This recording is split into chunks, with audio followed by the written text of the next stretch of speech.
I hope my screen is visible to you all. Yeah. Okay.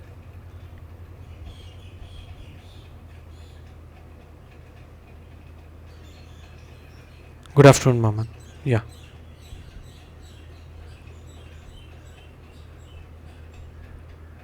Yeah, we'll try. But the thing, yeah, this time also, if you see all the classes, I'm doing that only. But the thing is, see, we are not allowed to solve the assignment problems. But yeah, I try my best to figure out a problem, because whenever I frame the problem, I look at the assignment first. I go through, first of all, I go through the full lecture, then I see the assignment, which is the assignment questions, because even by mistake I should not be able to do the same problem. That is not allowed. So I try to be as near as possible to the assignment, okay, in my effort to have these classes. But if you have like doubts, you can discuss the basic understanding between the things. But yeah, I am not allowed to solve exactly assignment questions. So I do that if you try to look at the assignment question in this. But the thing is, time constraint is also there, and then we have to go a little bit slowly. So I can't take up all types of problems, but I try to think like major things are completed, like should be included, and these problems are already go through professors, like he will see the problems once, so then only like I present it here. So I do that, and I'll like keep in my mind for future classes also.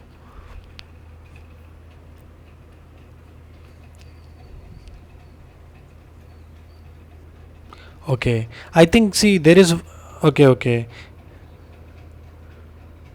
okay, okay, okay, okay, reference book, okay. Mostly for this week, the photo elasticity and all, so you can find that more lectures on that from professors, another course, that is experimental stress analysis course, that is also an NPTEL course. So regarding photoelasticity, you can find lectures from there. Okay. Yeah. So because the photoelasticity is something new he has brought in this in this course, which will help you in a many ways, because it gives a visual, it's a very important visual aid. So because displacement you can't see, okay, but he's making that effort to make you visualize or see the stresses, how the stresses are developing, how the fringe order is coming, how the fringes are being made, when he's showing different examples. So that will make you understand how the stress is there, how the variation of stress is there. That is very important, and which rarely happens actually. So in a general setting of strength of material. So if you want to learn more about on these subjects, on the specifically on photoelasticity, polariscope, which was there in this week 4 lecture, so you can refer to engineering, that experimental stress analysis course by offered by him only. Yeah.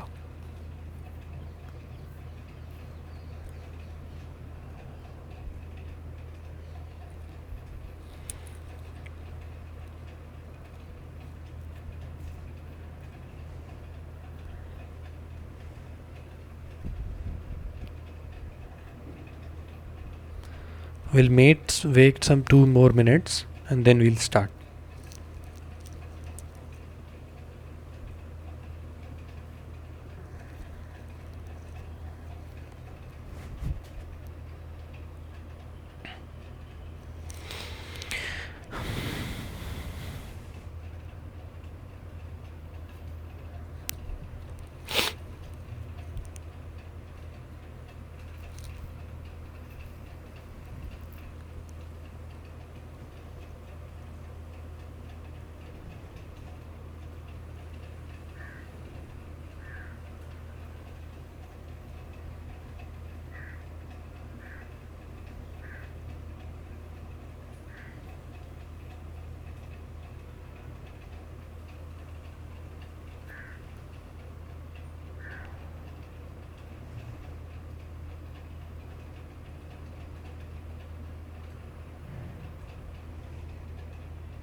Yeah, so let's start today's session. Okay, today is the fourth session of our doubt clearing on course of strength of material. So today's topic will be discussing mostly on strains, because that was being covered in the last week, and that is one of the like after stresses, it is one of the most important, I would say, concepts in strength of material and as in mechanics.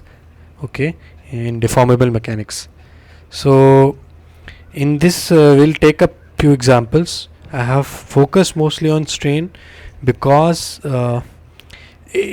being its importance. So these two, stress and strain, because they then form the backbone of the whole strength of material and subsequent courses on advanced mechanics. Okay, so whether it is advanced mechanics of solids or materials like that. So because after that you will see how we relate the stress and strain, and then the constitutive relation part comes into the picture. So being a very and like how different things are there, different other equations are there. So that will be dealt in subsequent lectures. But being stress being one of the pillar, the other being the strain. So I will do some problems on strain today. Okay, so uh, let's see. First we'll do the one simple problem I have chosen for today's class. So uh, as you have gone through the lecture also, so professor has mostly dealt with plane state of strain. You have to understand something, plane state of strain. Okay, so once if it is given something like plane state of strain, so if I ask you, how you will be able to figure it out whether it is a plane state of strain? Okay, so the most common thing is that you will find that, okay, there is a issue here, it should be epsilon here, it should not be sigma, it should be epsilon here. Yeah, so the other thing being that how to find that whether a given state of strain is plane state of strain or not. So you will find that one column and one row will be zeros, all zeros. So if you see that in some representation you find one column and one row all being zero, then you can state that as being a plane state of strain. Okay, so and here this is represents micro strain. This symbol here represents micro strain, so we can write it as uh, like 10 to power minus 6, because that is how we measure micro, mm per mm, because as you know strain doesn't have any unit. Okay, so we can represent as mm per mm. Okay, so in this problem state of strain tensor for a plane state of strain is given, and we have been asked to find some of the quantities like strain invariance. So there are strain invariants, we have to find that, then the principal strains. Okay, and then the orientation of the principal planes. So we know the definition of principal plane. Principal planes are those planes on which shear stress is 0. So shear stress being 0, the shear strain also will be 0. Okay, so we'll see how to find the principal strain here, principal planes, for using this concept here. Okay, so let's solve this problem. So first I'm gonna represent the epsilon tensor. So you remember this is given as a tensor, so strain also is a tensorable quantity. Okay, so that is important if you want to for your further studies, because in advanced courses it is always represented as tensor. So I'll just rewrite the strain. So it is 200 minus 100 minus 100 minus 300 0 0 0 0. That is micro strain. Okay, so yeah, so first of all I'll show the components. Okay, so I am doing this just because you get the idea that how the components in a strain tensor are arranged, as we have seen in the uh, case of stress also. So just to for the sake of completeness, I am doing this. And as you can also see, so you can see that the components here, off diagonal components, are actually same. So these are the diagonal elements, but the off diagonal components are coming out to be same. Okay, so that gives us the sense, and it comes from the fact that we have seen that the cross shears equality, there is equality of cross shears. So because the shears are same, shear stress is same, so the strain correspondingly will be same. Okay, we have seen in stress that. So from that this thing is coming. Now let's say write this in terms of so we will have this as epsilon xx, this will be epsilon xy, this will be epsilon xz, this will be epsilon yx, but it will be same as xy, then epsilon yy, epsilon yz, then epsilon zx, it will be same as epsilon xz, epsilon zy same as epsilon yz, and epsilon zz. Okay, so this is the way strain tensor is represented. Okay, so now from this comparison we can find which one is which.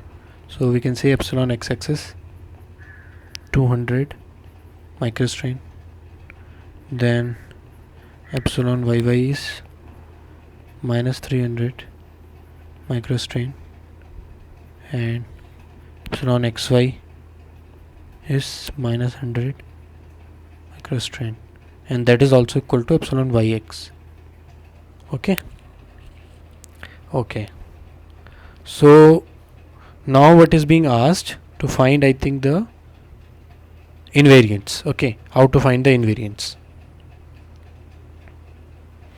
So first part is invariance. So let's fast find invariance.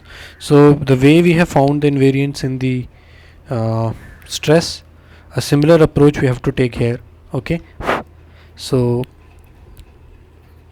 strain invariance. So how we find? So J, we call here them J1, J2, J3. We call in case of stress I1, I2, I3, stress invariance I1, I2, I3. Here we call them J1, J2, J3. So how to find J1? J1 is epsilon xx plus epsilon yy plus epsilon zz. So it will be 200 minus 300, and rest you know is 0. So epsilon zz is equals to epsilon yz is equals to epsilon xg. These all are 0. Okay, so it will be minus 100 microstrain. Okay, so this will be J1. Then J2 will be, so you know how to find J2. So how we find J2? We do what? We out of this 3 by 3 matrix, we choose 2 by 2 matrix and we find the determinant of that. So once we choose this, then we choose this, and then we choose this, this, this, and this. So that's how we find the J2. So it will be epsilon xx, epsilon xy, epsilon yx, epsilon yy. Okay, determinant of this plus the next will be epsilon yy, epsilon yz, epsilon zy, epsilon zz, and the next would be epsilon xx, epsilon xz, epsilon zx, and epsilon zz. Okay, now let's insert the values of the components of strain. So here it will be 200 minus 100 minus 100 minus 300. Then here it will be minus 300 0 0 0. Here it will be minus 100 oh sorry, 200 it is. 200 0 0 0. Okay, so for this it becomes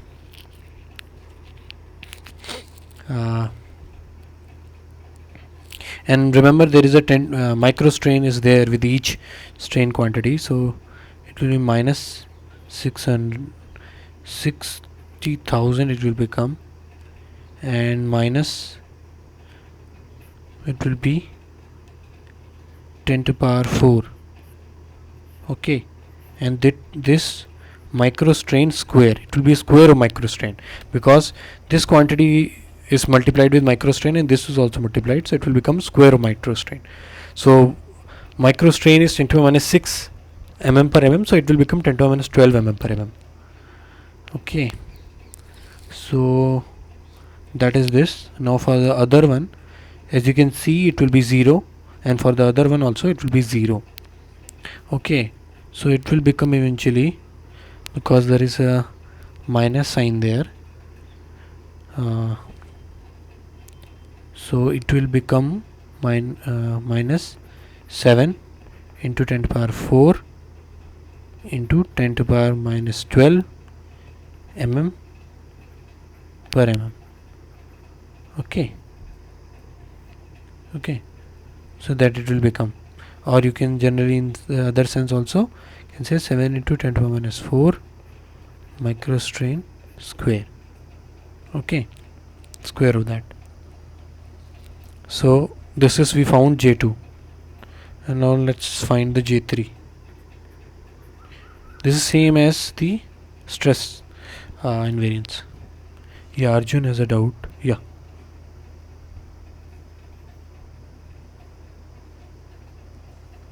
Yeah. Minus 12. It is minus 12. Yeah. 8. Yeah. If I want to write in that sense, it will be minus 8. But what I did, I again put it back in terms of microstrain only. I just put it back in terms of microstrain. Okay. Yeah, that's all. Thing. Yeah, you can go from here to here directly. Yeah. So either you want to write that. Okay, for clarity, I'll clear it here. So if you want to write it directly here, I can written 7 into 10 to the minus 8 mm. Actually, it will become mm square plus mm per mm square. Instead of that, should be mm square per mm square. Yeah. Okay. So that is there. Yeah. Now we'll find the third quantity, third invariant J3. So it is nothing but the determinant. So I'll directly write determinant of the full matrix.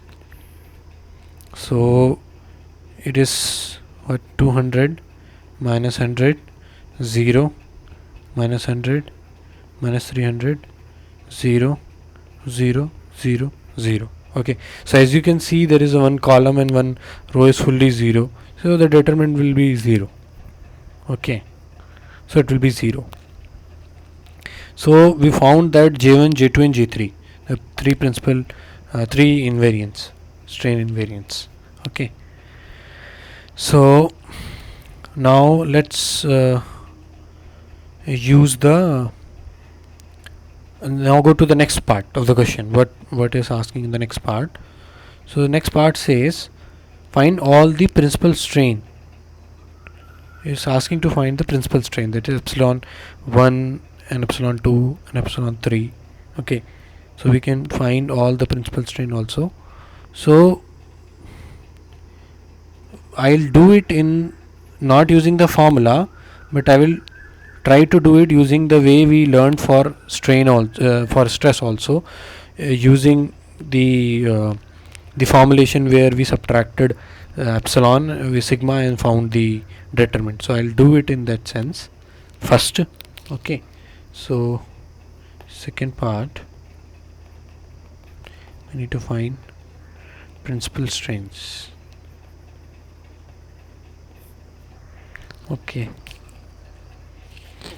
so uh, the epsilon is given in this format: 200 minus 100, 0 minus 100 minus 300, 0 0 0. So how we find? We actually subtract with the epsilon and find the determinant in the diagonal element. So it will be 200 minus epsilon minus 100, 0 minus 100 minus 300 minus epsilon, 0 0 0 minus epsilon. Okay, and we find the determinant of this and put it as 0. Okay, so I can find determinant about this. Okay, so it will be minus epsilon into this part. So it will be minus 300 minus epsilon into 200 minus epsilon and minus 100 to the power 4, 10 to the power 4. Okay, is equals to 0. Okay, it will be minus here. So let me open the bracket. So from this you can see that simplify, if I simplify, open the bracket and simplify, so it becomes minus 6 into 10 to the power 4, then minus 200 epsilon, then plus 300 epsilon, and plus epsilon square minus 10 to the power 4 is equals to 0. Okay, I have this negative sign is gone. Okay, because I can multiply both sides with negative sign, so 0 minus 0 is same thing. Okay, now you can directly see that so there are two, we need to find the roots of this equation. So if you see, this equation will be a cubic equation. If I multiply this inside, it will be a cubic equation. That means there will be 3 roots. Okay, so for those 3 roots, one root you can see very easily that either this should be 0 or this whole bracket should be 0. So once we put this as 0, so we can find that the one solution comes that from this is that epsilon being 0. So one of the principal values will be 0. Okay, one of the principal values will be 0. And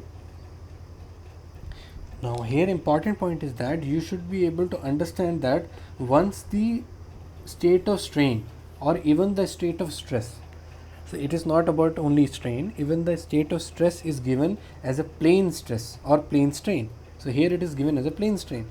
So once the state of strain is given plane strain, you can by surety say that one of the principal stress is going to be 0. Principal strain, sorry, one of the principal strain is going to be 0. Which one we will see? Okay, that is a separate thing, but the one will be 0. Okay, so then we'll see which one is the maximum, which one is the minimum. We'll see once we find out the other roots of this equation. But out of those 3 roots, one root is 0, that is sure. So that's how we have just found out. Also mathematically we saw how that one principal strain is coming out to be 0. Now let's go away with epsilon, this epsilon, and solve the rest of the equation. So we have epsilon square, that becomes plus 100 epsilon, and here it becomes minus 7 into 10 to the minus 10 to the power 4 is equals to 0. Correct? Okay, so now it becomes like this. So now solve it. Let's solve it. So I hope you guys have your scientific calculator with you, so you guys also can try with me. I'll also try to solve this. So we have this equation, and we are trying to solve it using the normal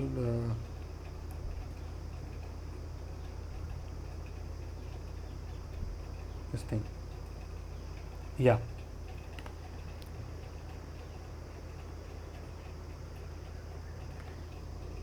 epsilon 1 is say it again. 84 into 10 raised to the power 4. Oh, 2. Okay. And another one?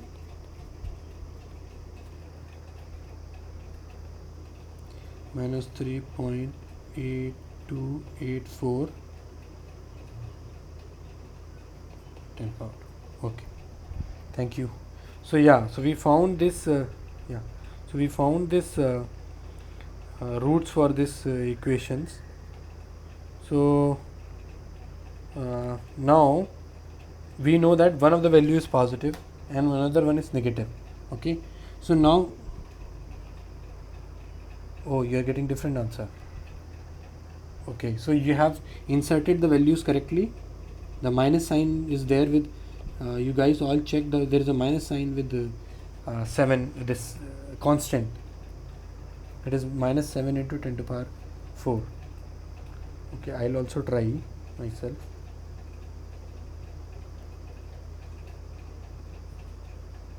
Okay. Okay.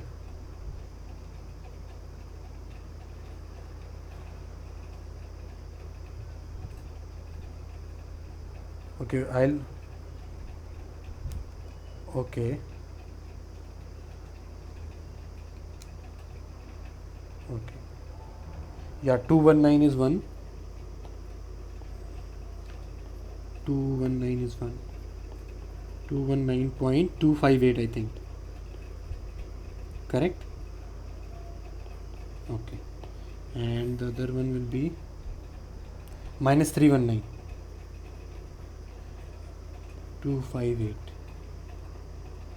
Okay. Okay. So we found these two. Now we know that one of it was also 0. So we have to take care of this. So there is a negative strain also here. So we should assign it accordingly. We should not because there is a convention which follows here also, that we should make in a sense that epsilon 1 is greater than epsilon 2 is greater than epsilon 3. It is always a early practice. So what we will assign that, finally we will say epsilon 1 is 219.258 microstrains, then epsilon 2 will be 0 and our epsilon 3 will come out to be minus 319.258 microstrain. Okay, so we found epsilon 1, epsilon 2, epsilon 3. Okay, using this equation which we have done also in case of stress also.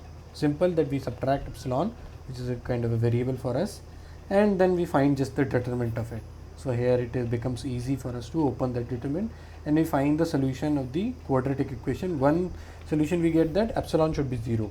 Okay, another solution we get this equation should be 0. Okay, and as you know, the state of strain is given as a plane strain, so obviously one of the roots will be 0. Okay, so we found this in this manner. And even if you want to find now, as you might have remember in the lecture, a equation similar to the one which has been proposed earlier for the stress was given. Okay, so what that equation gives, so let's try that also. So this is one way. Now we'll solve the second part in another method. So direct equation. Okay, so that equation also comes from the same formulation. Okay, so if we use direct equation, so for the purpose of practice or for the purpose of speed, we can say that from that we will find it little fast. So we have epsilon 1 slash 2 will be, so if you remember, it will be epsilon xx plus epsilon yy by 2 plus minus square root of epsilon xx minus epsilon yy by 2 whole square plus epsilon xy square. Okay, so we know all the quantities, we know all the things here, so we just need to put, so epsilon 1 we will take with respect to the positive sign. Okay, so epsilon 1 will be with positive sign, means positive means this positive because there are two roots, and epsilon 2 we will take with negative. See, if you will try with that method also, you will see that the same results are coming. you will get the same values. Okay. Yeah. So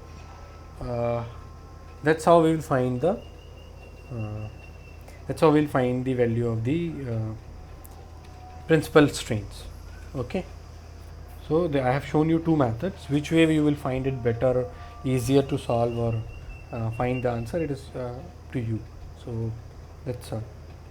Now let's go to the another part of this question. It's asked for the orientation of the principal plane. Okay, find the orientation of the principal plane. So we'll try with that. So as you know that for principal plane, our stress should be 0 and correspondingly strain should also be 0. Okay, so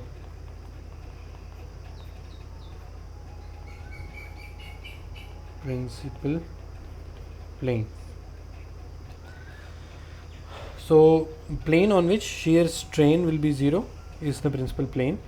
So this you know because we have the identity for the uh, epsilon uh, from the rotation of the strain tensor derivation, as we have done in the stress also. It is, I think, minus of, correct me if I am wrong, just to make sure I am writing this equation correctly, you guys just check it out. Here it will be, I think, sine 2 theta plus uh, epsilon xy cos 2 theta. Am I right here? Am I writing the equation correctly?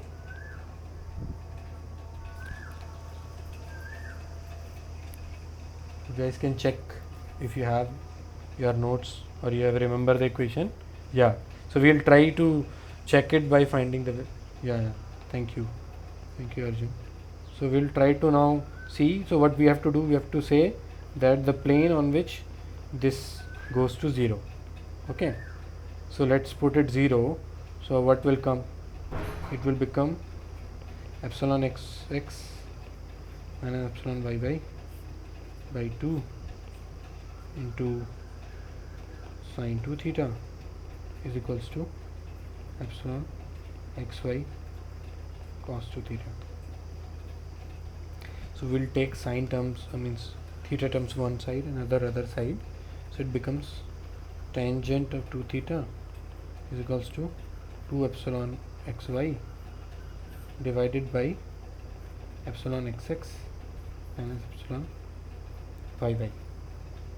Okay, so 2 theta becomes tan inverse of 2 epsilon xy divided by epsilon xx minus epsilon y. Okay, so theta becomes half of this, half of tan inverse of 2 epsilon xy divided by epsilon xx minus epsilon y. So I would request you guys also along with me to try it in the calci by putting the values. So theta will be half of tangent inverse of 2 into epsilon xy is minus 100 divided by you can see that the micro strain will get cancelled. So because the numerator and denominator is having same dimensionality, so it will get cancelled. This will be 200 minus of 300. Okay, so theta will be half of tangent inverse of minus 200 divided by 500. Now let's find that what are the two values we are getting. You guys also try it.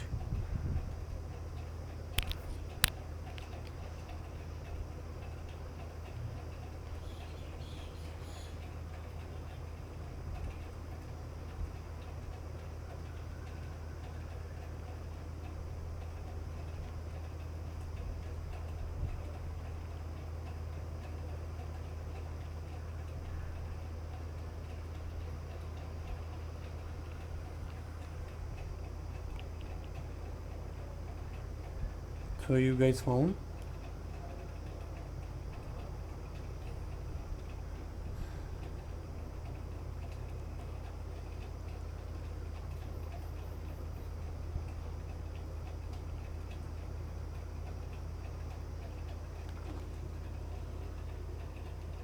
Yeah, it will be divided by half, so it will come minus 10.9 degrees. In degrees I think it is coming. Okay, yeah, so that will be one plane. Another plane you can find, there will be another answer to this, which will be 90 degrees to this plane. Okay, so you just, there will be a sum of 90. So because there is a negative value here, negative value in y actually, and there is a positive value in x, that means it will be in the fourth quadrant. Okay, so there will be another value with this, that will be 90 minus 10.9. so I think probably the other value will be 79.1. yeah,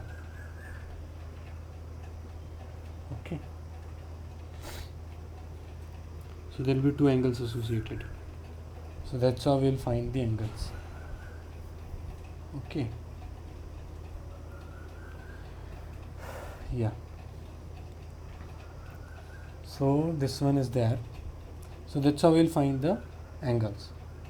Now let's move on to, yeah, yeah,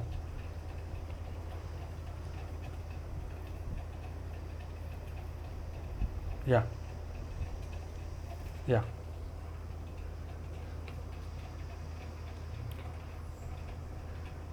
yeah. So what is the difference is that here actually, see, once the planes have been defined, because basically we defined y to plane because the stress there, what professor is saying. So the, you have seen that when you relate, you remember this thing, I'll write it down. So you might have remember when we write the stress tensor. So how we write stress tensor? Tn will be, this is a vector. So matrix sigma, that is a tensor sigma into n. Yeah, so no, it's actually not a dot product here. Here it is not. That is sigma n. That is normal stress. That is different.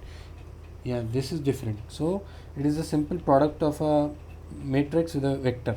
Okay, so this is a vector quantity, this is a tensorial quantity, and this is a vector quantity. So what is there, that there is a direct relationship between the stress tensor on each plane, which varies with the plane itself. Okay, but you won't find such thing with the strain. There is no relationship between the plane and the strain. There is a direct relationship given by Cauchy that your the stress tensor or stress vector, which is called this one, stress vector, it changes because as you change this plane, it keeps on changing. Okay, so yeah, so this, suppose this representation remains same, suppose this for each plane at a point. So if you have a point in a body, you have a point, so if I draw this plane, so its outward normal will be this. If I draw this plane, so its outward normal will be this. If I draw this plane, its outward normal will be this. Okay, so for each plane I will have a stress vector. So because there is a direct relationship between the stress and the stress vector and the plane, there the planes are known as principal planes, and first reason is that. And the other thing is that the definition of the principal plane in itself is from the definition that the shear stress being zero there. Okay, because the shear stress is zero, we call that, because there is the shear stress being zero, the shear strain will also be zero on the plane, and that's how we are finding. But mostly, yeah, that is true that professor has specified that it is better to call it as a principal direction here. Okay, yeah, It's good that you asked. Nice question. So that's basically the way why we are doing that, why we are saying it that. Okay. So that's how we find the principal directions or planes, whatever you can call for it right now. But yeah, it will be always better if you call it a direction also. Okay, because there is in stress we are directly relating the plane with the stress vector, but that's not mostly been done in case of strain. Okay. Yeah, thank you. So now let's move on to another question. So this question I have chosen so that we'll be able to identify that once the displacement is given, so from displacement how we can go to strain. Okay. And then how we can how is the relationship between displacement and strain, and that whole discussion has been done in the lecture. Okay. So I'll just summarize some of the few things, but the derivation has been done in the lecture. Okay. So that derivation you can refer there. I'll go just by putting the general formulation, final results here, final formulation. Okay. So in this question what is given, that the displacement field for a body is given. So suppose a body is displacing by this function. Okay. Some body is there which is displacing by the function like this. Okay. And you can see that this is the x component, this is the y component, this is the z component. Okay. So now it is asking to write the general representation of the strain tensor for the given displacement field. Okay. And then determine all the principal strain at this value. Okay. So first we'll see how we write a strain tensor from the displacement. Okay. First we'll start with that. So solution 2.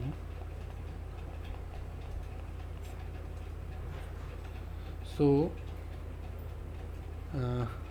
let's say we have a displacement vector u, or I will write something like u. So it will be suppose ui cap plus vj cap plus w k cap. Okay, this is w, this one is w, remember. Okay. So basically I am dividing the x, y and z component of displacement. So x component u, y component v and z component w. Okay. So now if I want to find the strain tensor,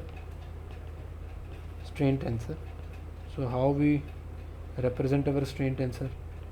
Epsilon, we represent it like this: epsilon xx, epsilon xy, epsilon xz, epsilon yx, epsilon yy, epsilon yz, epsilon zx, epsilon zy, epsilon zz. Okay, this way. So how? So the epsilon xx component is as dou u by dou x. Okay, dou u by dou x, epsilon xx. Then epsilon xy is found as half of dou u by dou y plus dou v by dou x. Okay. If you have any doubt in symbols, where is u, where is x, where is v, you ask me. Do not write wrong things. Dou v by dou x, that is epsilon xy. Similarly epsilon, and this is same as epsilon yx. Okay, same. Then epsilon xz, which is also epsilon zx, which is equals to half of. Now can you tell me which two displacement component will come in this? By looking at this, can you tell me which will be the two here?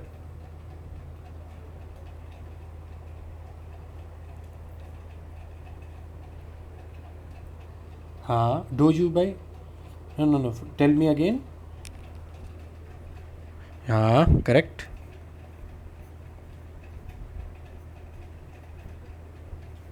Very good. Dou w by dou x.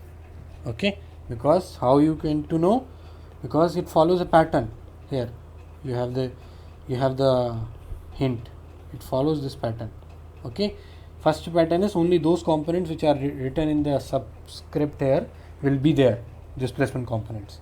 And second, the one will be derivated with the opposite of that. So this is the x component of displacement will be derivative with respect to y component will be derivative with respect to x. So that is the thumb rule.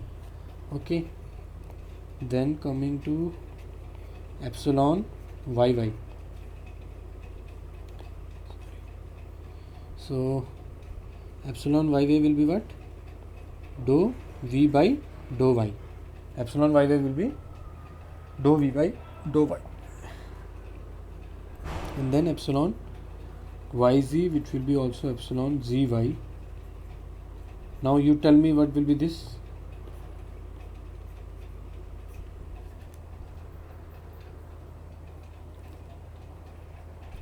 Yeah, say. Yeah, dou v by dou z and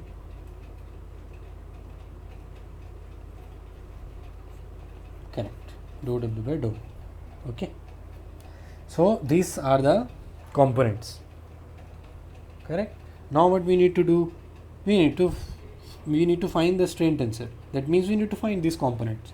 And do we know in our question the different x, y, and z components means of displacement, that is u, v, and w? We know. Okay, very well we know. So let's do that. Okay. So what I will do first, I will write the general representation of u displacement here. So in our question it is. So it is x square plus y is u. I'll directly write u v w, x square plus y. I'll directly write small u is x square plus y and 10 to the power minus 6. Okay, that will be associated. So say it is in mm. It's already in mm. Okay. Okay, because it is a displacement, so that's why I'm referring with a unit. Okay, I can't leave it without unit. So say it is in mm. Then v component. So this is the v, 3 plus z. Okay, that is the v.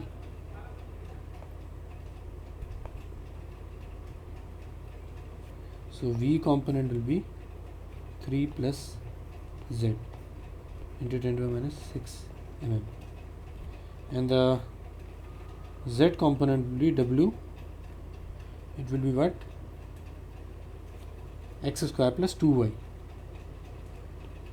X square plus 2y. Okay, so let's write that also. X square plus 2y 10 to the minus 6 mm. Okay, now we need to find what? All the components. So let's find one by one. So epsilon xx will be dou u by dou x. Okay, so let's find that.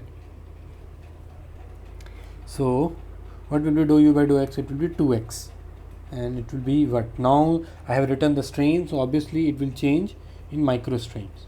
Okay, because x is a length quantity. Dou x, this dou x is a length quantity, so obviously the mm of the displacement, this mm will get cancelled with this, so it will become a microstrain. So it becomes 2x microstrain. Okay, then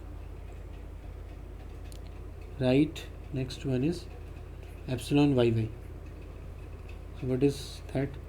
Dou v by dou y. So dou v by dou y, there is no y in the v, so it will be 0. Okay, it will be basically 0. Okay, now I'll find first these three, then we'll go for further. Dou w by dou z. So there is no z in this. Yeah, no z is there. that means it will be also 0. Okay, now let's find epsilon xy. Okay, so we remember what is epsilon xy, half of dou u by dou y plus dou v by dou x. Okay, it means half of what is dou u by dou y. So dou u by dou y will be 1. Okay, so it will be 1, and dou v by dou x, so there is no x in here, so it will be only 1. Okay, 1, and that to 10 to power means I will write in microstrain, so microstrain, so it will be half. I will just write 1 by 2 microstrains. Okay, okay, now we will find epsilon yz. So it will be half of dou v by dou z plus dou w by dou y, half of dou v by dou z. So there is a z in v, so it will become 1. It will become 1 plus dou w by dou y. So y w component is having y, so it will become 2 here. Okay, if you derivate, it will become 2. So 2 into microstrains. I will write directly microstrains. So this is coming out to be 3 by 2 microstrains. Okay, then the last one remains, and obviously I am not writing, but you can get the idea that epsilon, this is yx, this is also epsilon zy, and now I am writing epsilon xz, which is also epsilon zx, which is what, half of dou u by dou z plus dou w by dou x. Okay, so half of u is having any z component? No, u is not having any z component, so it will be 0, but w is having x component, so it will become 2x. Here it will become 2x and microstrains, so it will become x microstrains. Okay, x microstrains. So I think we have found all the components, so let's assemble it in a tensorial form. So epsilon tensor becomes, what is xx? Is 2x. 2x. What is xy? Is half, 1 by 2. Okay, then what is xz? It is x. Okay, then what is y? X and xy are same, so it will become half here. What is yy? I think it is 0 yy. Yy is 0. Okay, so yy is 0, and yz 3 by 2, and this will be x, and this will be 3 by 2, and this is again 0. That is microstrain. So we actually found what is the representation of strain tensor. Okay, so what you need to remember this formulation, this relationship, okay, between here, this one. You need to remember this relationship because that is very important. Okay, so once you know the displacement, you can find the strains from that directly.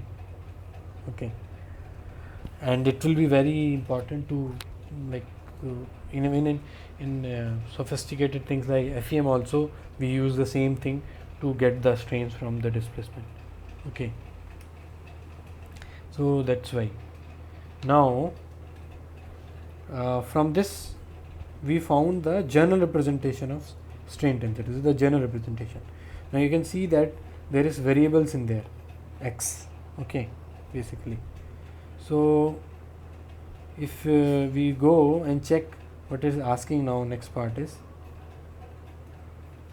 So first is asked to write the general representation of the strain tensor for the given displacement field. So we have already wrote a general representation. Okay. Now it's asking determine all the principal strains at 3, 1, -2. That means it is giving us a point, and at that point it is asking the principal strain. So before that, we should be able to write the strain at a point. So what was that point? 3, 1, -2. 3, 1, -2. Okay.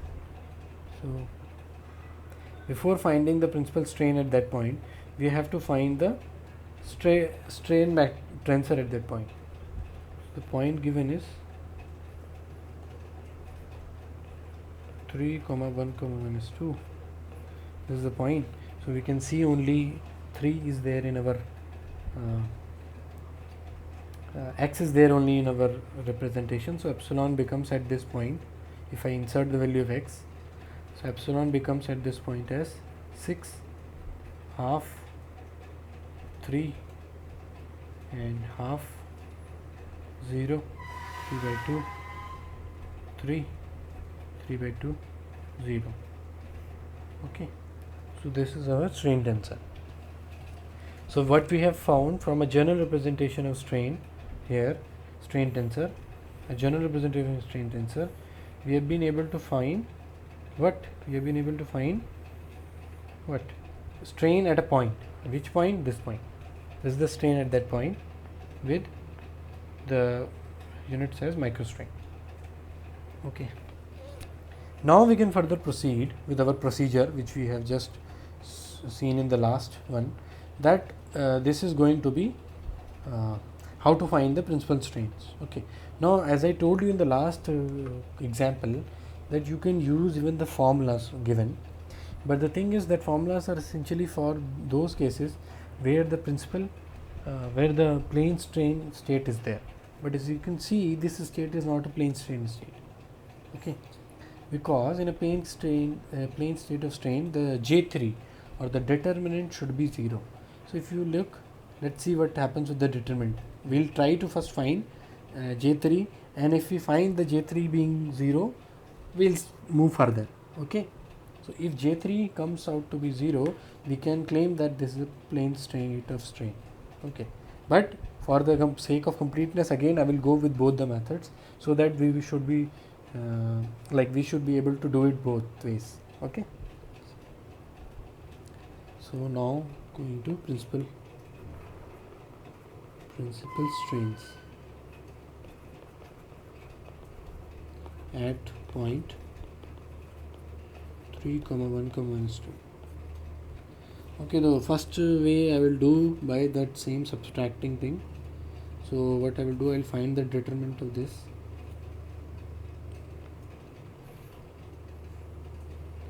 So 6 minus epsilon, half, 3, half, minus epsilon, 3/2, 3, 3/2, minus epsilon. A determinant of this, okay, being 0. So let's open this about this point. Okay, so minus epsilon, so it will become 6 minus epsilon into minus epsilon minus 1/4. Okay, then minus 3/2, it will become 6 minus epsilon into 3/2 minus 9 and plus 3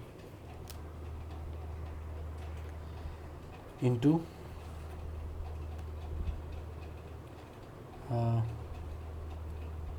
3/4 minus and minus plus becomes plus 3 epsilon.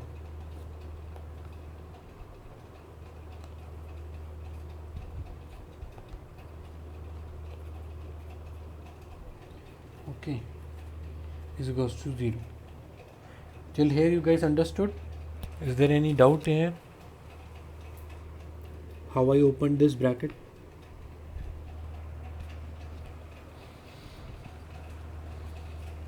Even if somebody didn't understood that how we, yeah, yeah, Arjun. Okay, okay. So yeah, if anyone is having any doubt like how to open the determinant, I can explain that also. No issues there. Okay. Don't think like any issue is there. I can even do that also. Yeah, Arjun.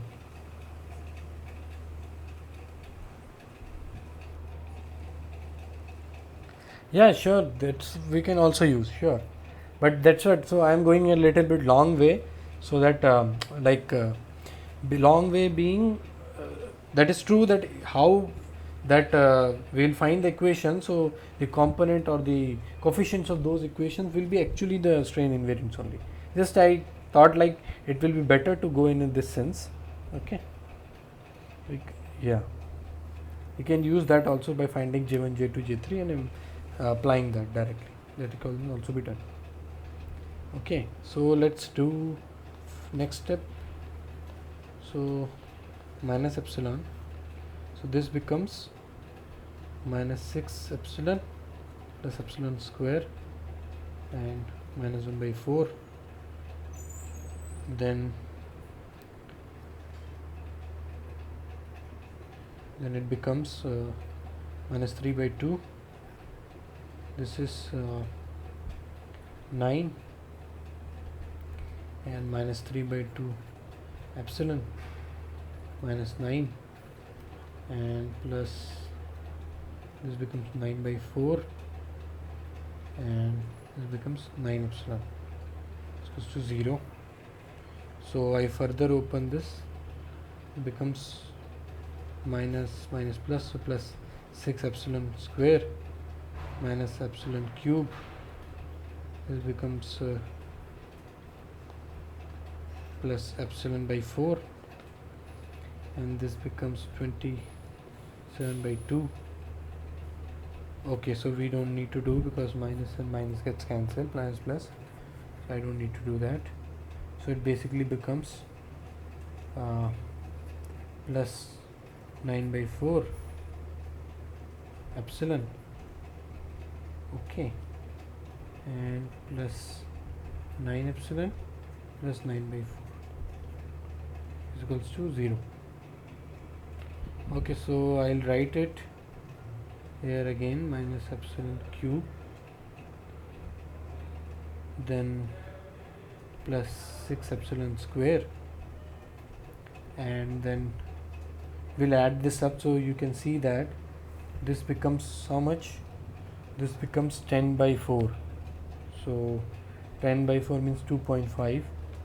Okay, so 2.5 added with 9, so 9 into 11, so 11.5. So it becomes plus 11.5 epsilon and plus 9 by 4 is equals to 0.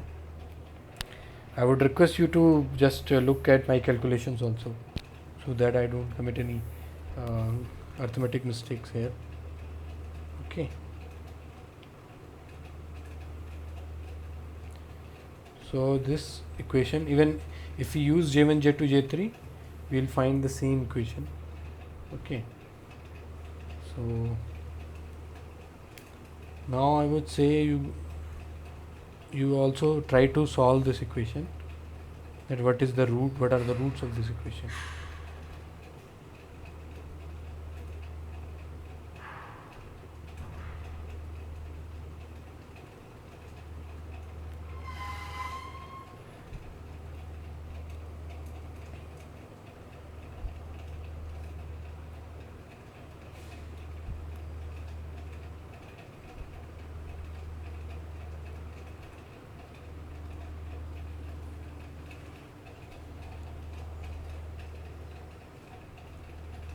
You guys able to find the answer?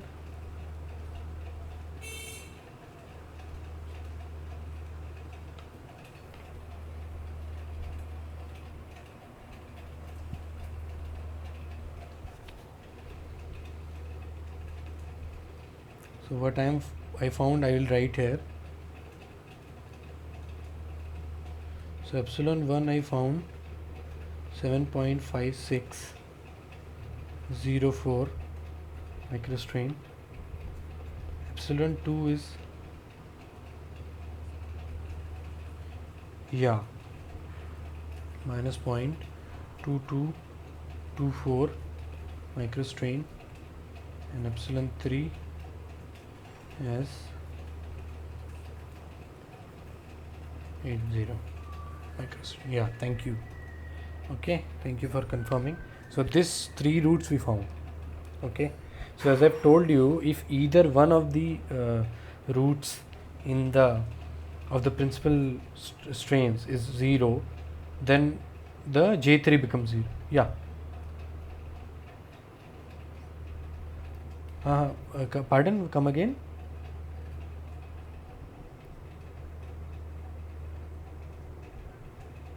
Okay, so yeah, so what we do that, why I have written in this sense, see, epsilon 1 should be greater than epsilon 2, should be greater than epsilon 3. Okay, so if we see mathematically, if we talk about maths, so you see that this is a higher quantity than this.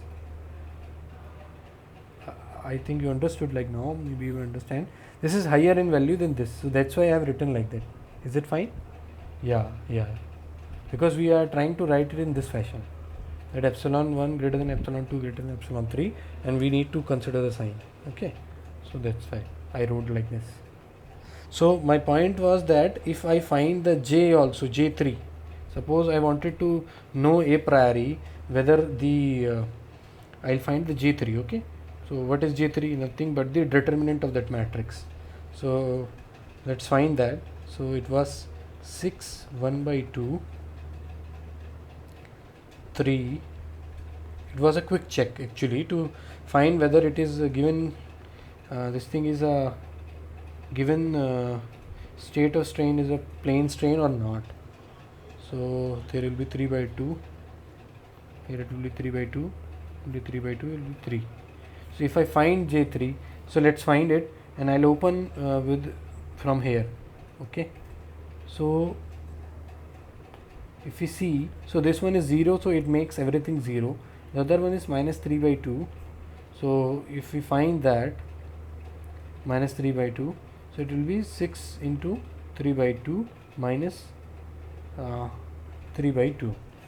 Okay, and then plus 3 into the other one becomes 0, and it will become 3 by 4. Okay, so it will become what? Minus 3 by 2 into 15 by 2, and plus it will be 9 by 4. Okay, so you will get what? It will become minus 45 by 4 plus 9 by 4.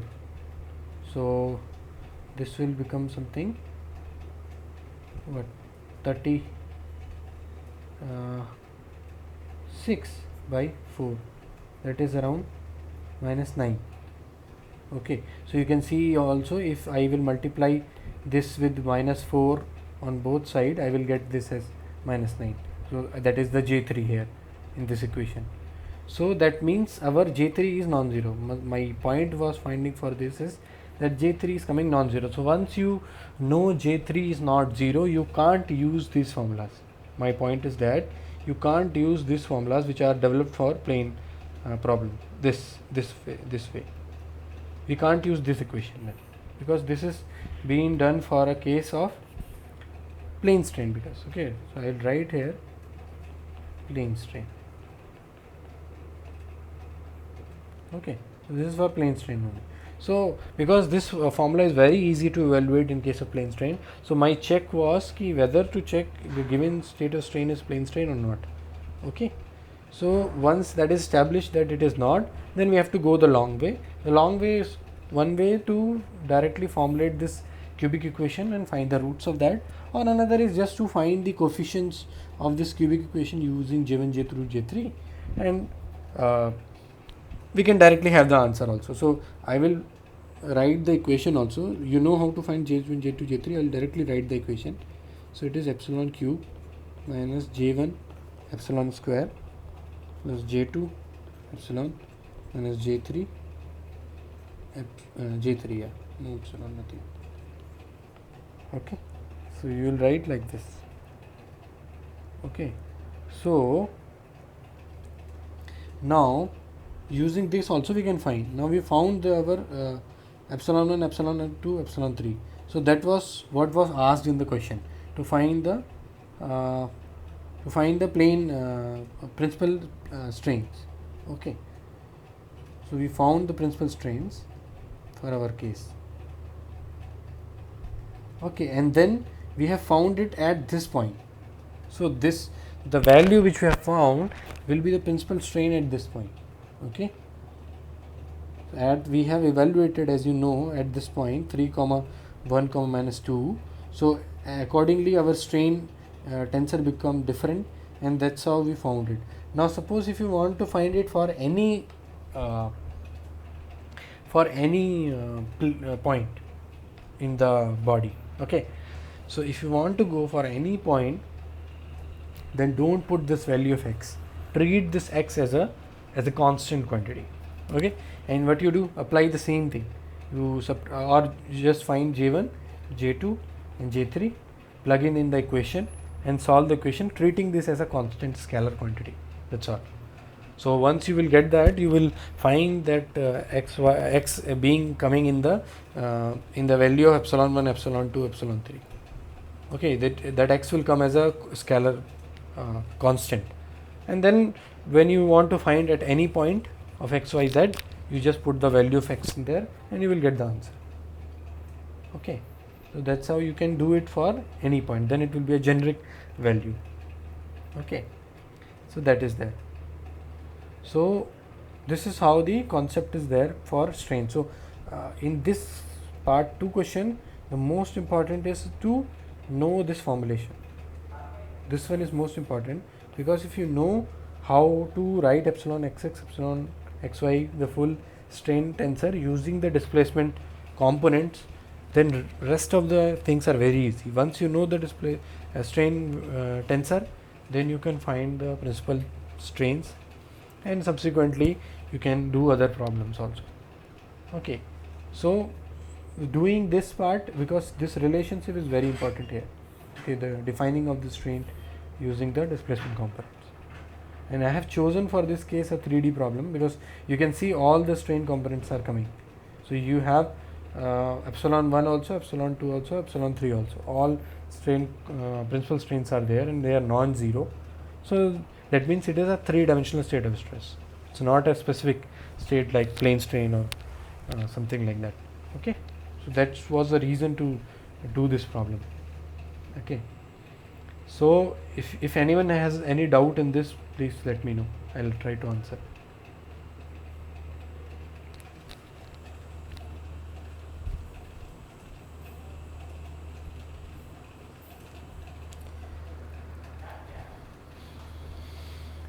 Yeah. Yeah.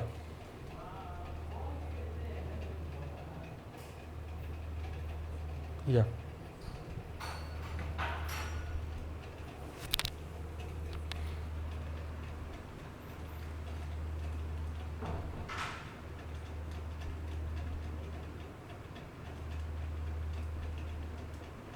No, wait. See, there is something called displacement field, which is represented here in this problem. Okay, let me clarify that. This is known as displacement field. Okay, this, where, see, first of all you should understand what is displacement. Displacement is always a vector quantity. Okay, so any vector in 3 dimension, we live in a 3-dimensional space, so any vector can have 3 components. So we have 3 components here. This displacement field specifically will have 3 components. When it is a plane case, means we are dealing in a plane itself, so one of the component will be 0. Either this will be 0. If this will be 0, we will be dealing in xy plane. If this will be 0, we will be dealing in xz plane. And if this will be 0, we will be dealing in yz plane. Okay, so first of all, this is the displacement field, because we are representing the displacement being as a vector quantity with respect to all the different uh, components, which is means it's x, y, and z component. Now coming to something which sir showed was displacement gradient, not matrix. That is called displacement gradient.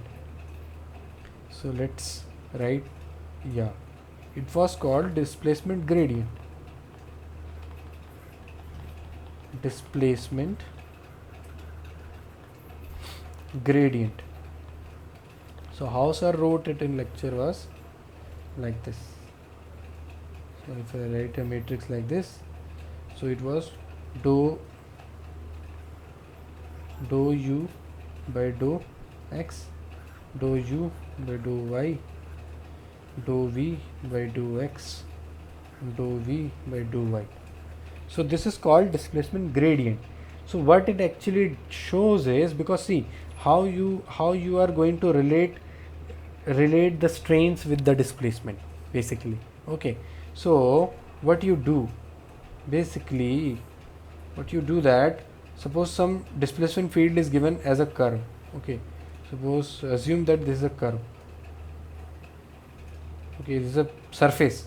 Okay, not even a curve, it's a surface suppose. Okay, so what happens if you want to find the displacement at suppose this point? So there will be one tangent to that surface, okay, will be in this sense, which will be in this direction, could be in this way, and another tangent will be a normal to this.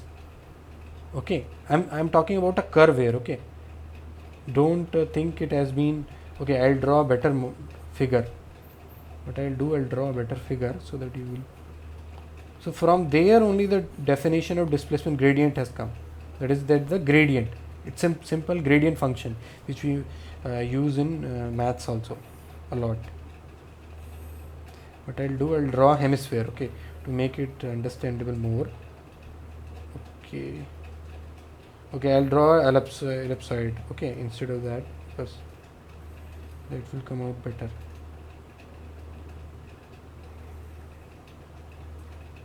Yeah, so you can understand this is a ellipsoid. You guys know, okay, it has a volume.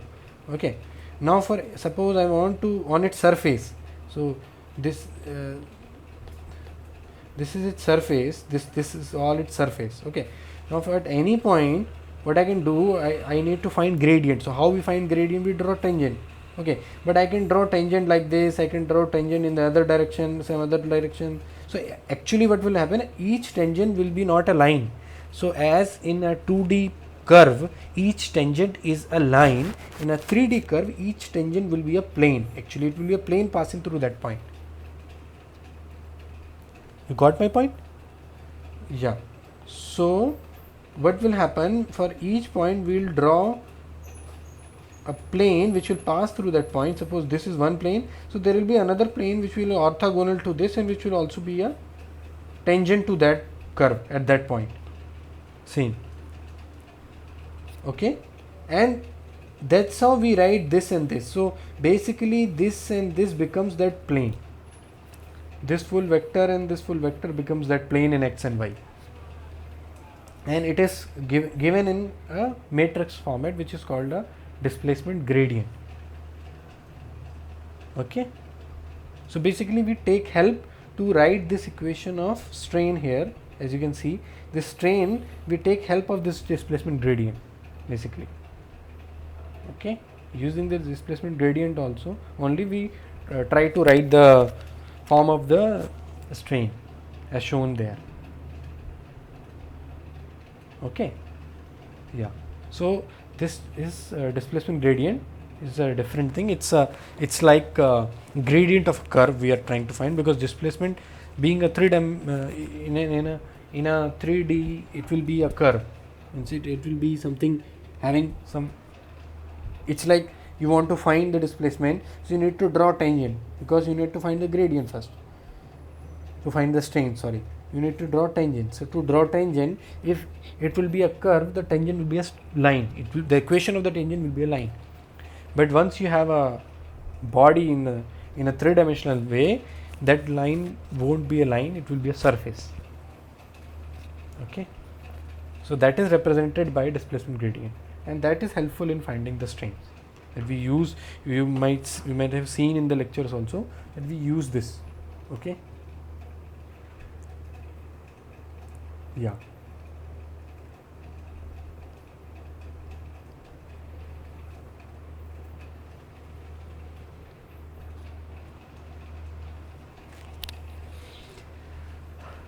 Yeah. Is there any other question also with respect to this which we have discussed today?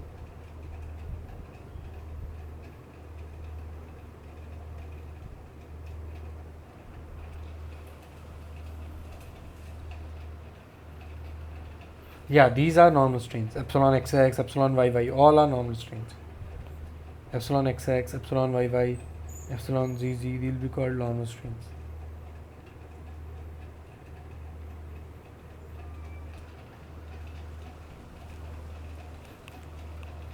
Uh-huh. No, no. What? Pardon?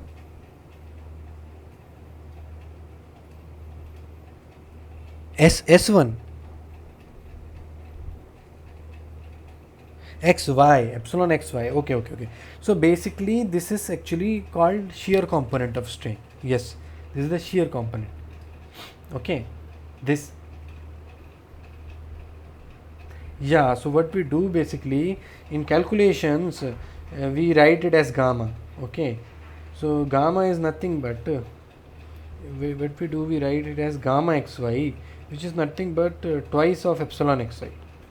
But for the representation in a tensor, we write it as uh, epsilon xy. But basically, this gives you the angle. What is the angle deformed happen? Which comes here. Okay, gamma we can directly get it from the deformation. If we know how a body has deformed, we can find this gamma, which is just a change in angle. Okay, but we don't represent that in the strain tensorial form of strain. We represent epsilon xy. So we get epsilon xy as half of that. Okay.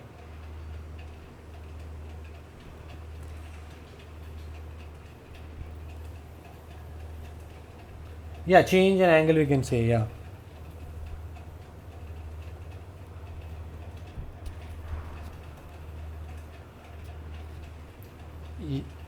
Yes, yes.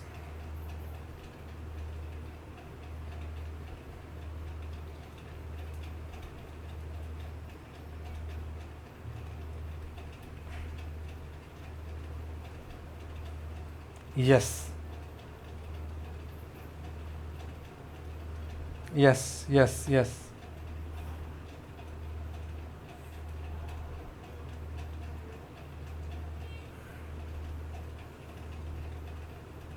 Hmm. Hmm.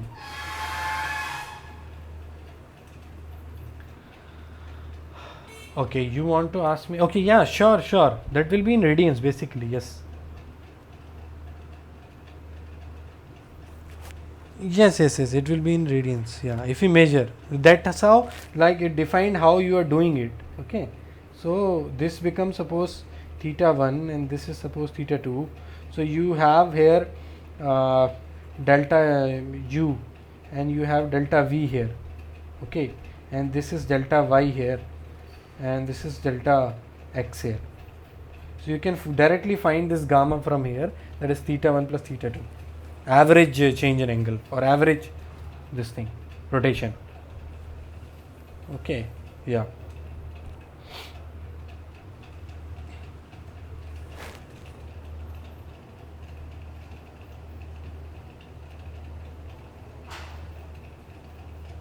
Yeah. Yeah.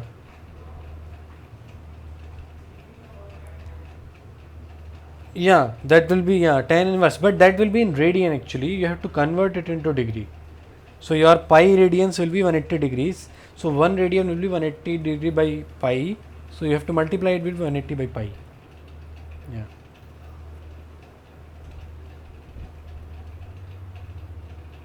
Yeah, that is the conversion. Yeah, conversion.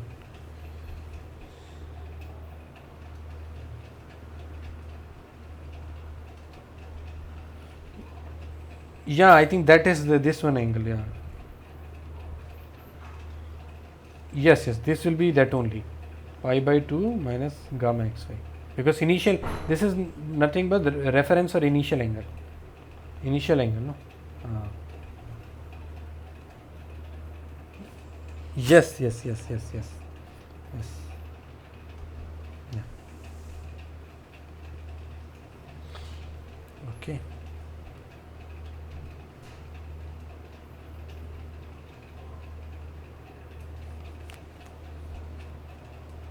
Okay. So we'll discuss one question asked by Arjun that regarding uh, how to move on the Mohr circle of stress, because the next in the next lecture you will be in this coming week you will be studying there something Mohr circle for strain also. So that's why I'm specifically saying Mohr circle for stress. So he asked like how to move on the Mohr circle of stress, and then what is the significance with the free surface which you guys uh, has done in this last week. So I'll say Mohr's. We'll discuss something about that.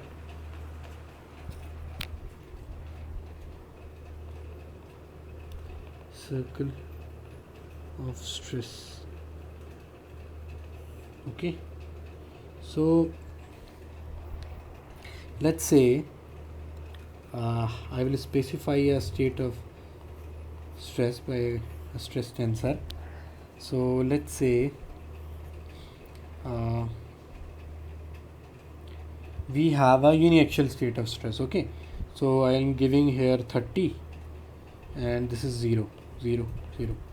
That means how it is. So suppose I have a bar. I won't draw a bar, I will draw better a square itself. So it's an infinitesimally small square, and these are my directions x and y, and I've been applied with this 30 MPa of this thing, and rest are 0. Only plain state of stress, simple uniaxial tension. Okay. Now my job is to draw the Mohr circle. Okay. So first I will draw the Mohr circle. So let's draw it. So what I will do, I will make the axis something like this. So this is tau, shear stress, this is sigma, normal stress. Okay. Now what we need to do, we point out first what is the x plane, the condition on x plane, then we find the condition on y plane, and that's all. We draw a circle around it. Okay. So I'll write here x plane. So x plane is, what is the situation at x plane? So you can say that sigma xx on x plane is 30 MPa and tau xy is 0. So there is no shear. So as you know, with the shear only on the x plane there is an exception. So the positive shear is plotted in the negative quadrant. That too only the shear of the x plane. So there is no shear. So no point of that. So what I'll do, I'll just mark this point which will be somewhere, suppose here. So this is x plane. I write by x. Okay. Now let's see the situation on y plane. So y plane is what?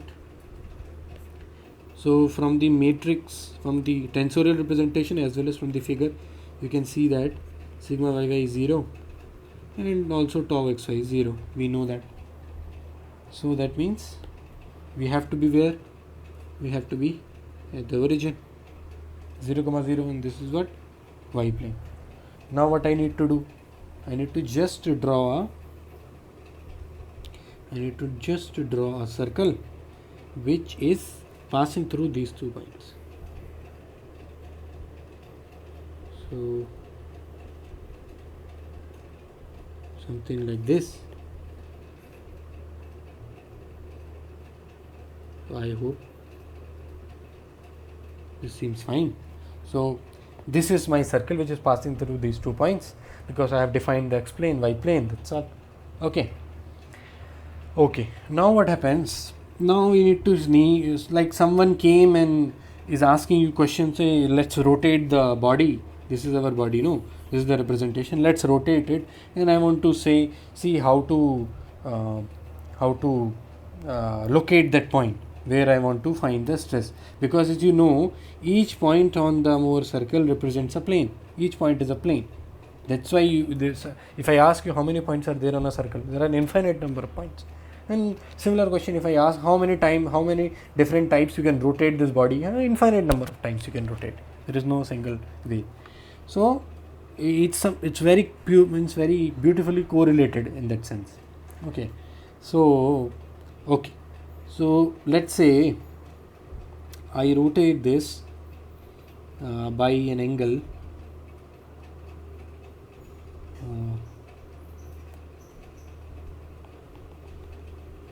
Something like this. I rotated this body something like this, and the rotation was, assume that the rotation was from the this one in a anti-clockwise sense, and that too theta was how much? Suppose 60 degrees. Let's say 60 degrees. Okay. So now you know how the body has been rotated. Okay, and how much it is rotated. So there are two senses. One is the body has been rotated in a clockwise sense, and second is it has been rotated 60 degrees. So basically, if you look what is rotating, like which thing is rotating, you have to be very clear in this. So what it is rotating is actually that this is your x-plane, and the normal to x-plane is this. As you all know, the plane in mechanics or in any vector calculus, the plane is represented by the normal to it. Okay, this is normal to this plane. Okay, so this plane is always represented by this. It is like the address of the plane. You have the address, no, somebody's address. So it's the address of that plane. Okay, the address of the plane is its normal. Okay, now this x-plane has been rotated, and it has been rotated like this. So the new address is this. Again, the plane will always be represented by its normal. So you see that this normal, which was earlier horizontal in case of x-plane, has rotated by theta equal to 60 degree. So basically what has happened that the normal to the x-plane has rotated by 60 degrees. This normal has rotated, and that's how we can say the plane has rotated. Why? Because the plane is defined with the normal. Okay, so now what I need to do, similar thing I need to do in my Mohr circle. First I have to go wherever is my x-plane. So this is my x-plane. Now which type of rotation it was? Anti-clockwise. This was an anti-clockwise rotation. So that means I need to go in anti-clockwise direction. That means in this direction I need to go, first of all. Okay, once that is decided, now how much I have to go, that is another question. Now whatever angle of rotation we have done in actually, that we have rotated the body by 60 degree, so in our Mohr circle I have to go just twice of that. Okay, so we have to go just twice of that. So here we have given theta as 60, so I have to go 120. So I have to see, suppose this will be the center. I will mark the center of the Mohr circle. Suppose this 1 2 3 4 5 6 7 8. Suppose this is my center. Okay, so I will draw an angle from this at 120, something like this. This will be 120 degrees, and the plane here will be, I will write as plane theta is 60. So this is the plane theta is 60. Now the values of sigma and tau, how to find the values of sigma and tau? This is the value of sigma, and corresponding this is the value of tau at that plane. So this value will represent the state, means sigma and tau values. This value corresponding to that point, these values. So this will be sigma and this will be our tau. Okay, so that's how we will represent the this thing. Now, yeah, Arjun.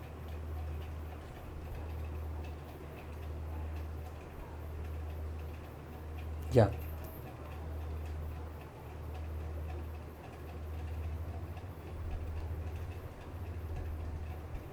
Yeah, that also we can apply same formula. Yeah. That formula, Yeah, sure. That is without actually, that formula only results in the Mohr circle equation. Okay, that formula only gives the Mohr equation of the Mohr circle. Okay, so if you just yeah, Priyanka has a question. Yeah. Ask.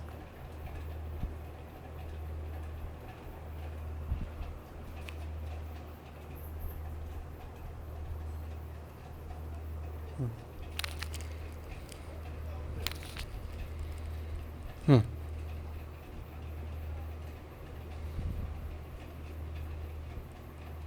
Means there is a, like this you are saying, like this.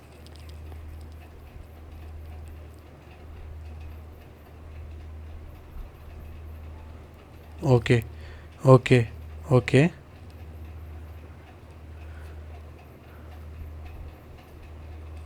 At the, at the same point. No, then it will be regarding with this some other angle. It won't be with the same means same plane. No, it can't be. Yeah, so yeah, for some other angle you are saying, no. Okay. Then okay. Okay, let me just complete this. Then we'll come to that also. Okay, just I'll complete this and we'll then follow that problem. So in this problem, this is the way to find. So suppose if I, instead of rotating this in this way, if I rotate in another sense, so let's say I choose some other color, say this color. Yeah, so suppose instead of rotating this way, I rotate it in some other sense, that is the clockwise sense. Okay, and now this is the plane, new plane, and it has been rotated at suppose 45 degree from the horizontal.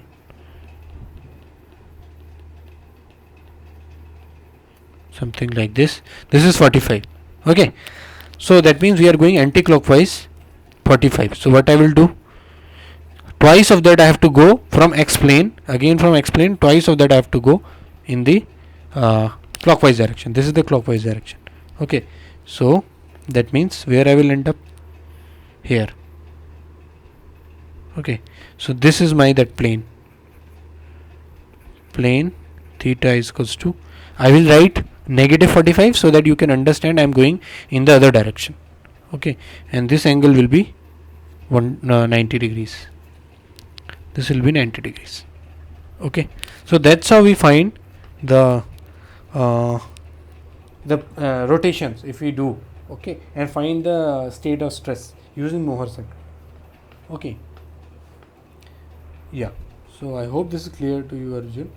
Now I'll discuss the other part also. Let's take the question from Priyanka. I'll discuss that free boundary case also. So okay,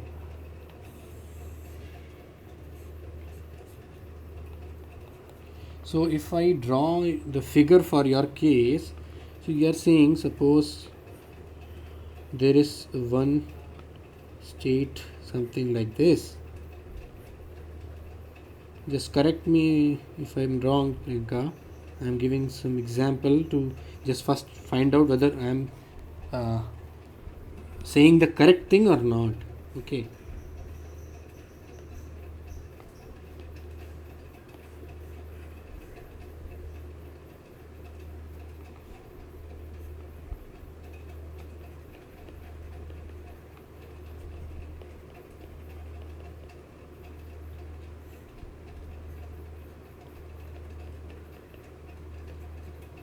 Is it correct? Is this you are asking me? Okay, so yeah, there are two state of stress which are superimposed and it is asking you what is the final answer. Okay, so you see, you can see that here one state of stress is in considering. Okay, what I will do for clarity, I'll draw the reference xy. So I will say, let's take the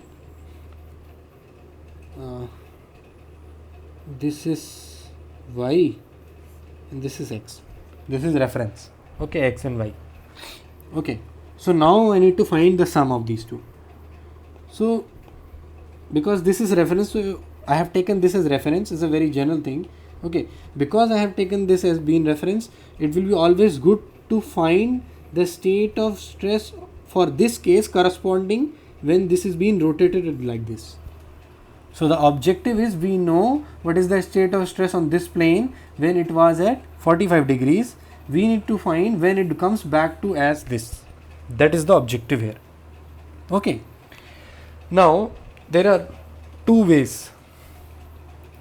Okay, better or easiest one is the one where you know the equation. So what equation which Arjun was also talking about, it was like x prime y prime sigma x prime, not x y prime, it will be x x prime, sorry, it will be correct me if I am wrong, I think this was the equation, cos 2 theta plus no, I think there was no cos with this,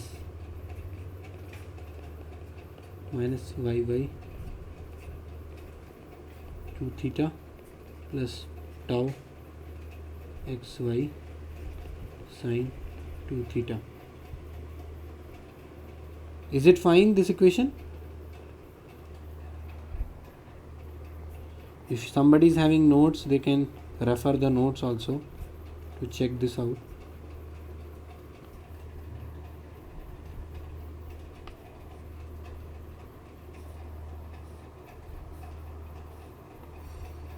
Okay. Okay.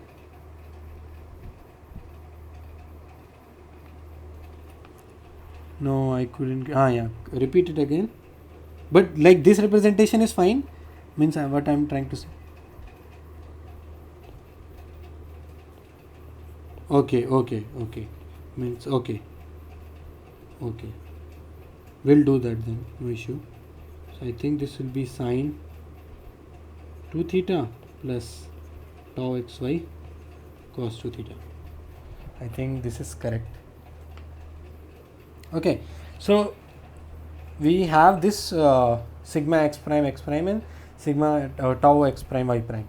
So now you see that you want to find the stress and in this state where there is no rotation, but the stress given is in a 45-degree rotation angle. So what you can do, that you know the sigma x prime already. This represents what? In the rotated coordinate, it represents sigma x prime. Okay, and you know there is no sigma y prime, so that is 0. Okay, I have to write the other equation also. It will be here sigma y prime, it will be sigma xx plus sigma yy plus sigma xx minus sigma yy cos 2 theta, and it will be minus tau xy.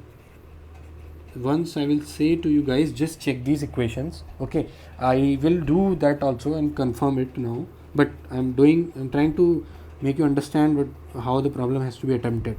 Okay, so basically you know what? You know this and this.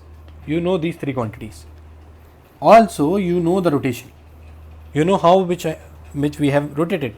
Basically, instead of here we used to know what is happening at theta equals to 0, here we know what is happening at some other angle which has been rotated. We want to find what will happen if it is rotated back to this state, normal state. So what you can do, you can put the values given. So in this state you can see only sigma x prime is 0, non-zero, rest sigma y prime is 0 and tau x prime y prime is 0. So this is 0, this is 0, this is given, and you know the rotations. So you know which quantity is which. You know theta is 45 degrees, and take theta as positive 45, not negative, because you are rotating in a anti-clockwise sense, not a clockwise sense. Okay, so theta will be 45 and these values will be there. So what you can do, see, it will become easier because sine for 90 will become cos 90 will become 0. So here things will become 0, and what you can use, using these three equations, you can find there are how many variables? 3 variables: sigma xx, sigma yy and tau xy. Only 3 variables, 3 equations. So what you will get? You will get the sigma xx, sigma yy and tau xy in the unrotated straight. I will draw the unrotated straight. So you will bring back it to unrotated straight with sigma x6 like this. Sigma, I am writing all because I don't know a priori which one will be 0 out of this. Sigma yy and tau. Why I am writing? Because we don't know a priori which one will be 0 or which one will be non-zero. So it is having all the states for the sake. Okay. Now when you got this, it is always good to write. When you got this state, means you got the value of sigma xx, sigma yy and tau xy. It is always good to represent in a tensorial form, because then you will be you will be able to add it very easily. Because how this matrix will look like? This will look like 30 0 0 0, and this will look like what? Sigma xx. You have to find the value. I'm just writing sigma xx, sigma xy, sigma xy or tau xy, whatever, and sigma yy. Both are same only. That's all. Now you add the same components, you get the answer. Is it fine, Priyanka?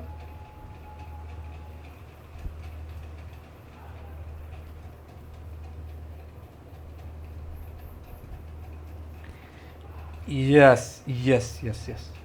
They like that only. Yeah. Okay. So that's how. It's a very good question. Okay. So this usually and this usually is asked also in many competitive exams, because it's a tricky one. It makes you think how to solve it. And similar question can arise once you will complete this week 5. A similar question can arise on strain also. Okay, a similar question can arise on strain also. So you can find out those types of question and try to solve them, because these equations are also applicable for strain. Okay, the same things are applicable. I will just ask you to make sure that these equations I have written correctly. Okay, one thing you can do, you can open this in terms of theta and can very easily also look at this. Now coming to the other question of free surface.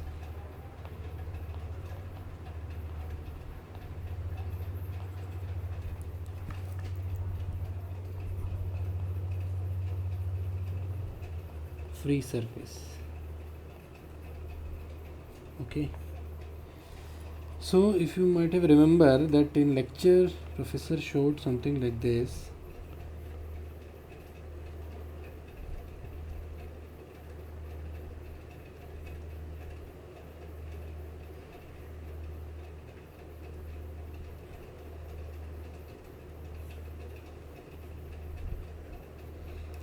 Okay, so he had made 2 holes here to apply load, some tensile load. So the question was about this, this point. Okay, the professor he was trying to explain there about this point, because it is a protrusion, and you can see that after this point in this, there is no material available there. Okay, no material is available. Okay, so he was saying, so how to define the whether it is a free surface or not, how to come up with that. Okay, so let's see what I will do. I will call this as A, B and C.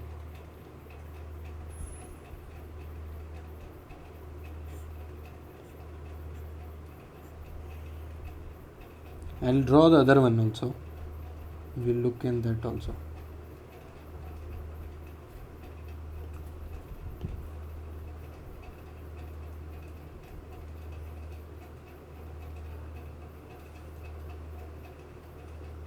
Yeah. Okay, so I will draw the normal to this plane. So the normal to this one is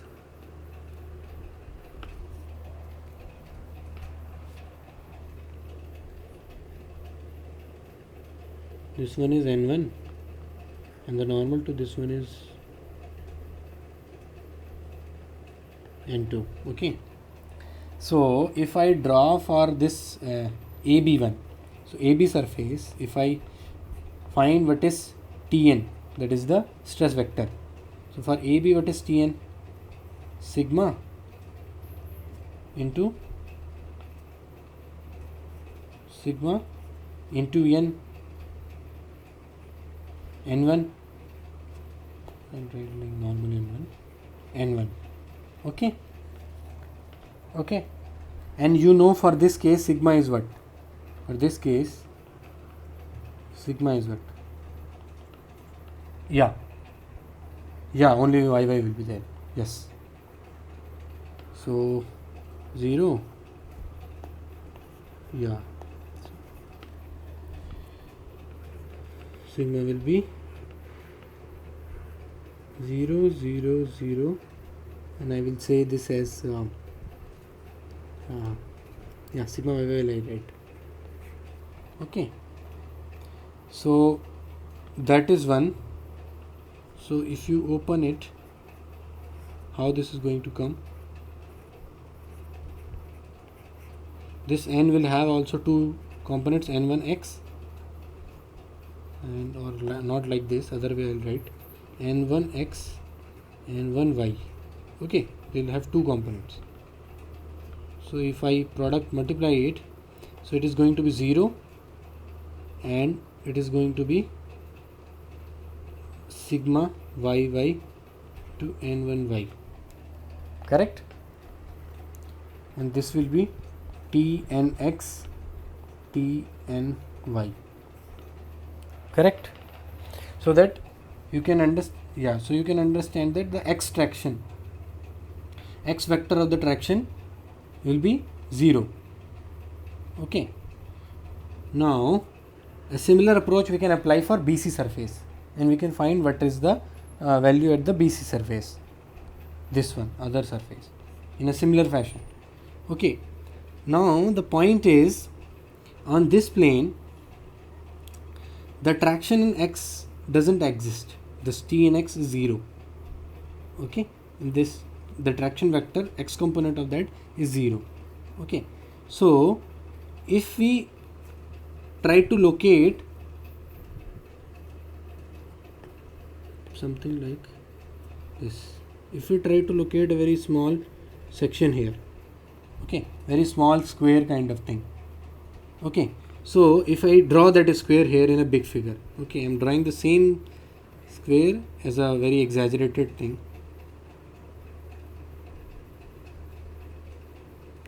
So first of all I'll assign all the shears.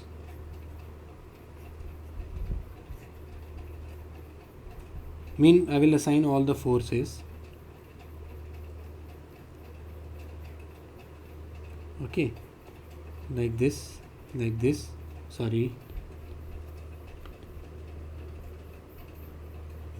like this and like this. Is it fine? This one is fine, which I have drawn. Okay, now you know that this surface is a free surface. That is sure, no? Because there is no stress acting there. Okay, why it is a free surface? Because there is no stress acting there. Okay, understood? On this surface there is no there is no external stress acting on there. So that means what that means? That means this component and this component can't be there. They won't be there. Okay, so what I will do, I will remove them. I will remove these two components. Okay, so if this shear is not available, that means this shear and this shear can't, and this shear, they can't also exist, because due to the equality of the shear, cross shear equality, and because that normal stress was not there, so this normal stress can't exist. Okay, that means these all should be not there, but I'll redraw the thing, but yeah, they will be 0, but what can exist? What can exist is this, and this can exist. This and this normal stress can exist on that plane, on that point exactly. Okay, fine.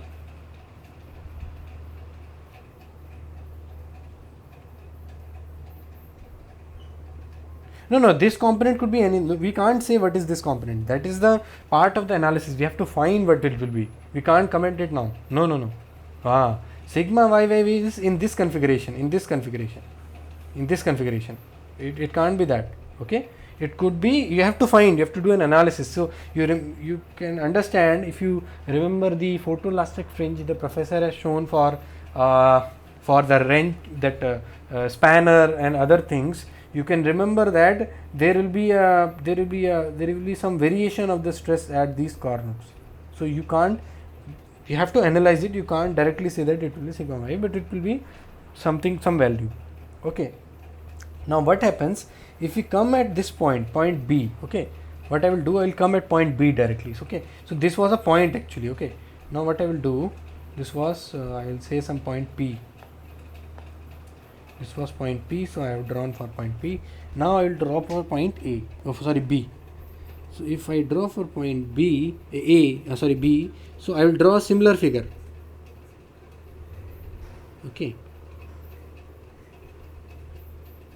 So if I draw a similar figure for B, again I will say this one normal, this shear, and then this shear, and then this shear, this normal and this normal and this normal.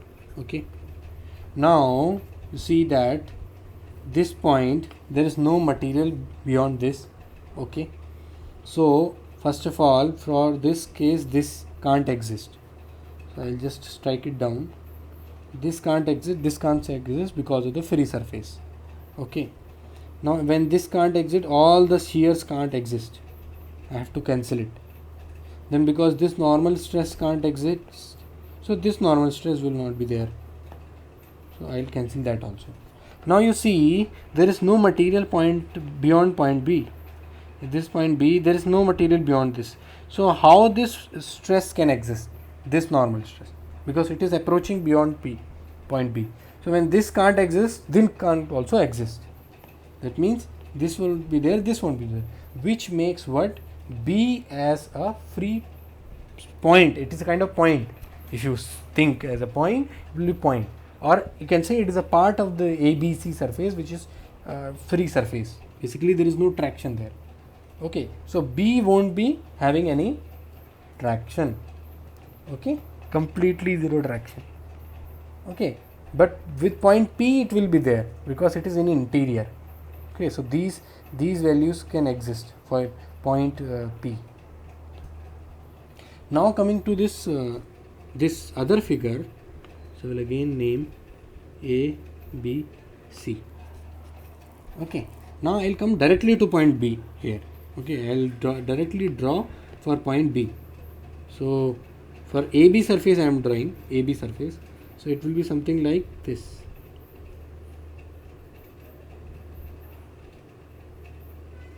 Okay, so let's draw all the components. This one, this one, this one, this one, this one, this one, and this one. Okay, and this one.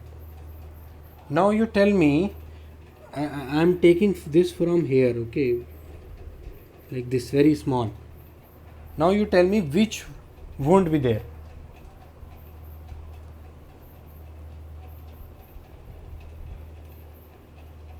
I will name them so that you can easily say this is sigma 2, sigma 2, sigma 1, sigma 1 and tau. All are tau.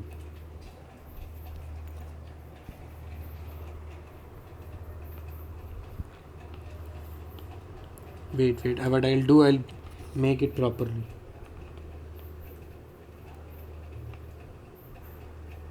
Just wait till it will do a correction here.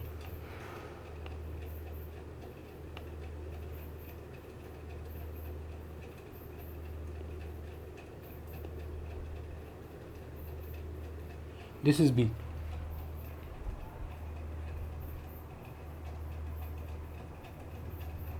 Yeah.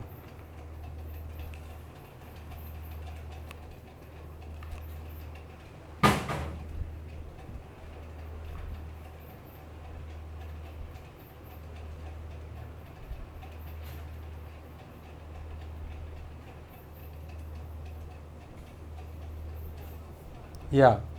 So if I have chosen B at that point, what will happen? You can, if I zoom it, this surface will be free, this surface will be free. Okay, so you have to see what is according to that surface, means which coincides with this surface.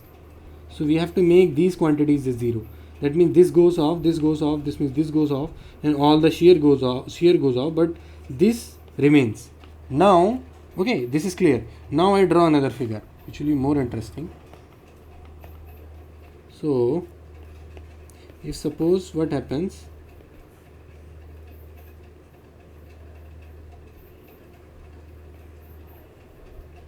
if I am taking B just here, if I take B just here, in that scenario what happens, we have material point beyond B. In this, as you can see, beyond B we have material, we can't say there is no material. So that is why in this case the point B is a free surface point or free point with no traction. But in this case B doesn't have a free point, it doesn't act as a free point, rather it is a point with very high value of stress actually, and theoretically it will be a point of stress singularity, means stress being reaching to infinite values theoretically. Okay, so in this case there will be this point here, B point won't be a free stress point here, that is the difference. So this is called re-entrant corner. Okay, it is called re-entrant corner. Okay, so in this re-entrant corner, point B will be a point of very high value of stress. It's and for further, if you want to find out how it is found, how the stress is found, there are for the case of circular plate with a circular hole, an infinite plate with a circular hole, there has been expressions. Even for this case also expressions are there. You can follow this professor's lecture on engineering fracture mechanics. In there they have derived the way to find the variation of stress and how it is going to be infinite at that point B. Okay, so that has been derived. So there, in case of re-entrant corner, it doesn't remain as a point of free surface. It is not a free surface. It becomes a point of extremely high stresses. That was what I was trying to tell you through this. Okay, and this one is here. This one is the same thing telling you, because there is a material here. Okay, in the other case there was no material beyond this point, but beyond this point here material is there, so this doesn't act as a free point. Okay, yeah,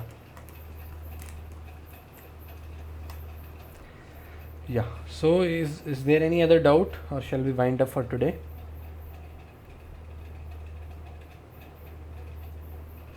Okay, yeah, sure.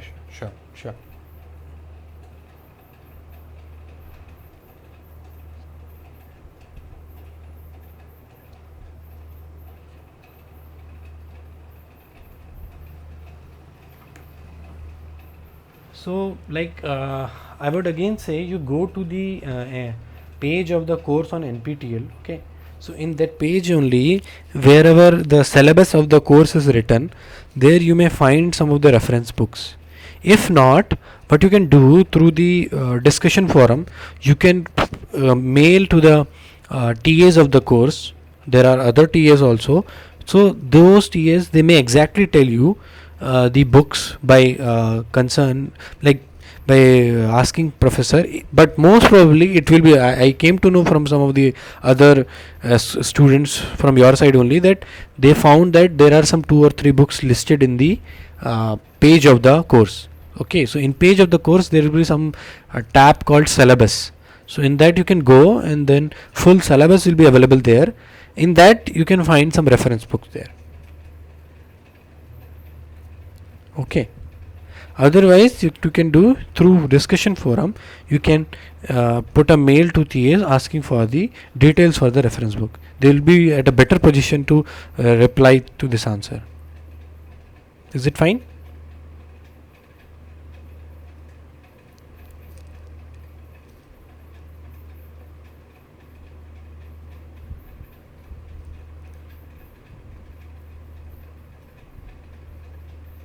Is it fine, Tasif? Yeah. Okay.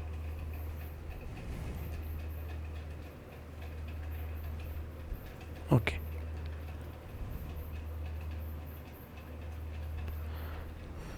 Yeah, so we'll wind up for today. So, okay. Thank you all for coming. Thank you. Thanks a lot. Yeah, thank you. Yeah. Yeah. Bye. Yeah, good evening. Bye. Good night.